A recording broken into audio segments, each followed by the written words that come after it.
Silverstone didn't just echo with cheers, it shook with something deeper. The sound of a Ferrari slicing through the British air wasn't new, but this time, it wasn't Leclerc setting the pace. It was Lewis Hamilton, and it wasn't nostalgia or a final lap of honor. It was something else. Hamilton, now in red, wasn't just participating. He was arriving. In FP1, he put down a lap that changed everything, not just the timing sheets, but the mood inside Ferrari. Engineers stopped. Strategists took notice, because what they saw wasn't just speed. It was command. The SF-25, which had been unpredictable all season, now looked balanced, sharp, and fast. And it wasn't because Ferrari suddenly found a magic upgrade. It was because Hamilton had found the car's rhythm. After weeks of testing setups, after races filled with frustration, Hamilton had finally unlocked the SF-25's sweet spot. It wasn't about top speed or straight-line power. It was about trust. Through corners like Copse and Beckett's, Hamilton was earlier on the throttle, more stable on entry, and more fluid on exit. The car was no longer fighting him. It was flowing. With him, that's what every driver dreams of. And at Silverstone, Hamilton reached it. Charles Leclerc, on the other hand, was fighting for feel. His radio said it all. "I still can't feel the rear in turn 13. That one line told a full story. While Hamilton was making the car dance, Leclerc was still trying to find the right rhythm. It's not that Leclerc was slow, his times were competitive, but the control wasn't there. The confidence wasn't there. His car required more corrections. His tires degraded quicker. And in Formula One, those small differences grow fast across a race distance. Behind the scenes, engineers were studying the data. Both drivers ran similar long-run simulations on the same compound with similar stint lengths, but Hamilton's degradation curve was flatter. That means better tire life, more control, less sliding. In a race like Silverstone, where tire wear can ruin strategy, that difference is huge. It was the first time in the season where Hamilton's data didn't follow Leclerc's set let it. And when engineers see that kind of shift, the internal dynamics start to move too. Riccardo Adami, once Leclerc's main voice on the radio, is now fully Hamilton's race engineer. And it shows that communication has become sharp, clean, and fast. During FP2, Adami said just 3 words: "Box now, plant Delta red." Within moments, Hamilton was back out, hitting personal bests with perfect tire preparation, no delay, no confusion. That trust between driver and engineer is what makes teams work. And at Silverstone, it was clear that Hamilton and Adami are now working as one unit.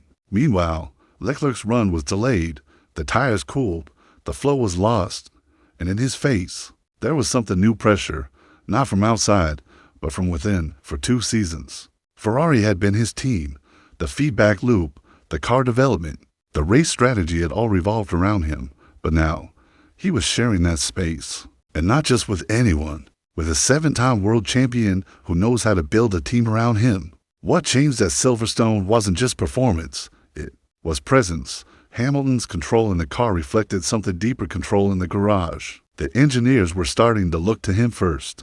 The strategists were starting to ask his opinion earlier. His voice, calm and clear, was carrying weight, and Leclerc felt it. After FP2, he said, "We still need to find something for qualifying." But the tone said more than the words. It wasn't just a setup concern. It was a sign of slipping grip, not on the steering wheel, but on the leadership of the team. This wasn't a media story. It was written in telemetry, tire temperatures, and throttle traces. Hamilton was no longer reacting. He was leading. He was no longer adapting. He was defining. And that shift doesn't just affect one weekend. It affects everything, from development paths to upgrade priorities, from who gets the final say on strategy to who the team backs when decisions get tight. That's what Silverstone started, a shift, quiet, but real. The timing couldn't be more important. Since Austria, Hamilton has been closing the gap to Leclerc, not through chaos or luck, but pure pace. At Spielberg, he finished just behind Leclerc, without safety cars or accidents changing the order. It was a clean race, and Hamilton matched Leclerc lap for lap.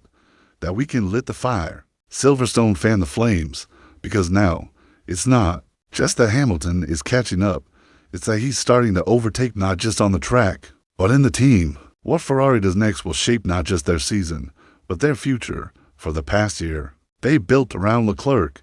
His style shaped the simulator sessions. His feedback guided the upgrades. But now, the data is pointing in another direction. Hamilton's setup suggestions are leading to more stable cars. His tire management is stronger. His race stints are more controlled. And at Silverstone, in front of the crowd that knows him best, Hamilton didn't just find pace. He found purpose. The fans saw it too. Every time he went through Stowe or Abbey, the grandstands responded, not just because of nationality, but because of recognition. They saw Hamilton not as a legend fading out, but as a warrior rising again, and for Ferrari, that's exactly what they need. Not just speed, but someone who can lift the whole team when the pressure builds. Someone who doesn't just drive the car, but carries the brand. That's why Sunday matters so much. If Hamilton finishes ahead of Leclerc at Silverstone clean, on merit, in normal race conditions, it won't just change the points table. It will change the balance inside the garage.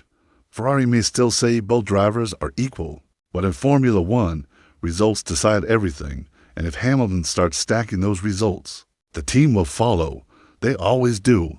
Even more important is what happens if it rains, because if the skies open up, the game changes completely. Hamilton, in the wet, becomes something else. He doesn't just survive, he thrives. His memory of grip, his instinct for conditions, his feel for changing surfaces, it's unmatched. At Silverstone last year, he won in the rain, not because his car was the fastest, but because he made the right call before anyone else. That kind of instinct doesn't fade. It sharpens with experience. Ferrari knows this. That's why their simulations this weekend have quietly begun to shift, not just preparing for dry lines, but preparing for Hamilton's weather calls, when to switch tires, how to adjust pressures, when to risk the undercut. These things don't come from software. They come from the driver who knows the storm. And right now, that driver is Hamilton. Leclerc, for all his talent, is more structured. He needs rhythm. He needs stability. In the dry, he's fast, sometimes faster. But in chaos, he hesitates. And that's where Hamilton thrives. That's why this weekend isn't just about position. It's about proving who the team should trust when the margins disappear. When visibility drops and confidence becomes everything. The shift is already happening. Engineers are looking to Hamilton's data first. Analysts are using his stints to project race simulations. Adami is running more simulations based on Hamilton's style. These changes are subtle, but in Formula One, Hamilton's lap in FP1 was more than fast, it was calm, confident, and complete. The SF-25, once twitchy and unpredictable, looked balanced and smooth under his control. High-speed corners that had previously exposed the car's weak points now looked effortless. Through Copps, Maggots, and Beckett's, Hamilton carried speed, with early throttle and minimal correction. It was a clear sign of trust between driver and machine. This wasn't guesswork anymore. This was understanding. And inside the garage, the reaction was quiet. Because when a car starts to behave perfectly for a driver, everyone on the team knows what that means. The setup window had been found. The real story wasn't just the P1 in FP1 or the P3 in FP2. It was the consistency, the way Hamilton stayed within the grip limit lap after lap. His throttle usage was precise. His energy recovery system timing was smoother. His tire wear better than expected. In fact, on long fuel runs with the same compound as Leclerc, Hamilton's lap times dropped less. The engineers reviewed the delta between stints and marked his performance as race-ready. That's when they knew Hamilton wasn't just driving the SF-25 anymore. He was shaping it. He had finally found the car's sweet spot. Leclerc, by contrast, was having a tougher day. His pace wasn't poor, but the car looked uncomfortable. Oversteer into turn 13, understeer in the middle sector. On the radio, he sounded unsure. "I still can't feel the rear," he said during FP2. That single line revealed a lot. While Hamilton was finding rhythm, Leclerc was still negotiating with the car.